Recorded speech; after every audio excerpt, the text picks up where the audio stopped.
Welcome to the Ignition Point channel for aspiring entrepreneurs. Today we have my great friend Michelle, but I'm Debbie Hart. I'm here with Sean Finnegan, and I just want to talk about how she's been Miss Guatemala. She's on the Travel Channel. She's got Dining Divas and the upcoming Destination Divas. So along with 100 other things, it seems like. So what is your favorite thing that you're working on right now, and how did you get started? Wow. So that's a lot. So hi, I'm Sales Diva for a reason. I have been in sales my entire life, and for me, it's just second nature to talk. I see sales completely different than most people. Connect with people, talk to them, and there's always a need, right? So I've created a program on sales and training around the world. I do fly-in programs where I help people. So basically, if you're at a seminar and you're learning things and you come with all the notes, what do you do with those notes? How do you turn them into actionable items? Do you know who you need to meet to get that next process done? So I kind of fill the gaps and go in, and my program's all about executing sales for people. So a lot of people have a bad mindset around sales. They They think get a bad it's rap, don't they? slimy, right? Yep. So Almost how do you everyone. get so good at that, and how do you teach people to be good at that?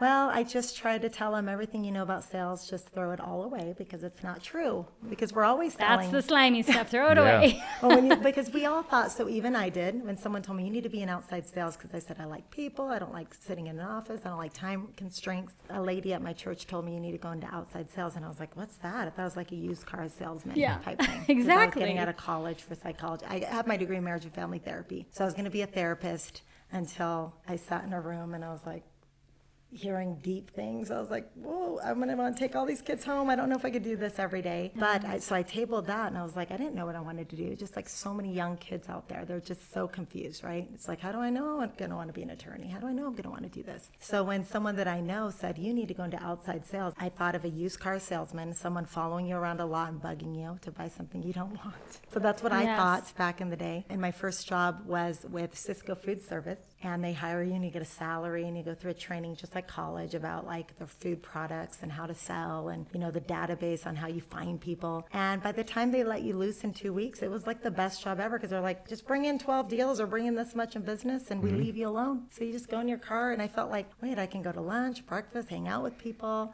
make money. Work your own schedule. Make 6 Yeah. figures. Yeah. And I learned how Love to like that. take Fridays off because I had all my numbers in by Thursday. So for my particular personality type, it worked perfect. So fast forward, I was the corporate America sales girl with different industries. I worked at Paychex for like 8 years. I was the director of business development at Paychex, which is what brought me to Utah. And then when I moved here, everybody I talked to, I went to the networking events. And first of all, what's really interesting is the men are like, I can't have lunch with you unless my wife comes. Yep. I get that a One of lot the only too. women doing business there, and I was like, really? That's so interesting. I just came from Newport Beach, and I was networking all day. But I realized really quick, lots of entrepreneurs here, and a lot of people don't like sales. And so I was like, wait, you don't like sales? Like, oh no, I don't even want to pick up the phone. I'm terrified. So I sat after a BNI. I was the director of BNI too. I've launched 18 chapters. So I was always a connector, but I was new in Utah. So I was trying to get a handle of who everybody was. And I just sat here one night and I created out of the box consulting. It was every single thing I'm good at that people here didn't want to do at their businesses. And it's all around sales. and How do you have them reframe it? So if they hate the word, it's almost a swear word to people, it's like sales. How do you reframe that for them? Well, I try not to reframe it. I'm the sales diva, even though like part of me is like, why are you calling yourself that? You're so much more. You're so different from that. But the thing is, like, a sale is a sale, and it's not annoying if you know how to ask questions. And so when I was asked to go on stage to give a speech when I was top 2% at a medical device company before, I remember thinking, if I could just slide in and not be number one and not have to speak, because I don't know how I do so well. I really didn't get it. I know that I read people well. I know I connect with people, but they wanted me to tell them how I hit this much revenue in so a certain amount of months, and I had no idea what my revenue was ever, because that's not my. I was just doing Your thing. doing my thing. And then all of a sudden, I had to go up there and talk. And I remember thinking, from my psychology background, I think I read the room and figure out personality. I know the gender differences. I can tell their energy, and I like put it all together. And before I speak, I ask them questions so that they tell a story. So it's like Picasso, right? It's like if I ask the right question, you start painting your story. And I just bridge the gap. and I regurgitate what you just said. And then if it aligns with what I'm selling, all I do is walk you right into buying without having to close. So all of a sudden sales becomes fun, effortlessly, and it's not so stressful as people once thought. So a lot of people that watch this are entrepreneurs and they've gone through failures. How do you handle rejection and failures in sales? Ooh, that's a good question. That's a really good question, and it doesn't affect me at all, and it shouldn't affect any of you, because just like when we go to a restaurant and someone asks you what you want to drink, if you don't want a Diet Coke and they ask you if you want a soda, should that offend the waiter that you don't want a Coke? No, thank you. I'll take a water. Why would it offend you if they say no? It shouldn't offend us. And that's why I teach it in this way. If you learn how to communicate with the person on the other side of the room and you don't make it about yourself and you just ask questions, we love to talk about ourselves. Every single person, as much as they say, I'm a people person, I want to be there for other people. But if you just ask the question, people will tell you what they want to know, the way they like to buy, what's turning them off and on. One more question can get them to open up more. One more question. So then if they say no, they said no to themselves. So it's not, I don't take it personally, because I wasn't doing sales in the way that you might be thinking. Your Very good agenda advice. isn't to get the sale. Your No. agenda is to genuinely connect and find out what their wants and needs are. 100%. And if you can't meet them, that's okay. And I come from the networking world, right? It's like I gave 14 referrals every week to other people. So if they can't use me, they can use my friend Jan. Yeah. My friend Jan will hook me up when it comes back around. And that's how Yeah, I hit all because my you numbers helped in her sales. first. Yes. Love that. Always help others first and Yep. don't worry about getting the sale. Tell us about a diva. You're on a diva show. Yeah. What's it like to be a diva? Tell us about that.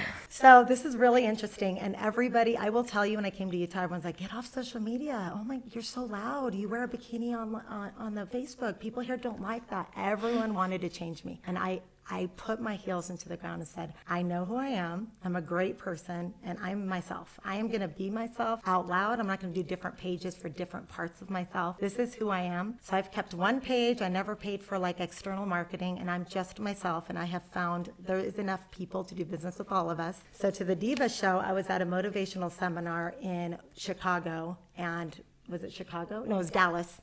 And I finally convinced my husband at the time to come with me. And so he was there. And I remember seeing online this girl that's in my travel business. So I'm in a network marketing business for travel. That was part of my fun. So I always do 7 different businesses. It's my fun. It's my own business. It's this, it's that. I'm basically set up businesses for things I'm doing anyway, if that makes any sense. But I'm there, and I was watching her. All she did is eat at these fancy places around the world. And I was like, wait, so is that through our travel company? Because I didn't get them. She's like, no, I'm a part of the Dining Divas. I'm like, what's the Dining Divas? She goes, Christine and Dana are here. And these girls come over just dressed like me. We have our brand name purses, smiley, like business women. There I am talking with my hands. And it's just, and my company, I own 7 businesses, and my EIN is under Diva Enterprises, right? Ooh. And I've had a business in travel, and I work for the largest fundraiser. It's called Wasatch Savings. I'm partners with that, but it's all the restaurants. So I put all those restaurants. I have relationships with every restaurant, and I travel for fun. So I have connections in both arenas. And here they are, they don't usually make people a diva. You have to apply for it. So we start talking, and there's so many alignments, Designer Diva is a clothing store of mine.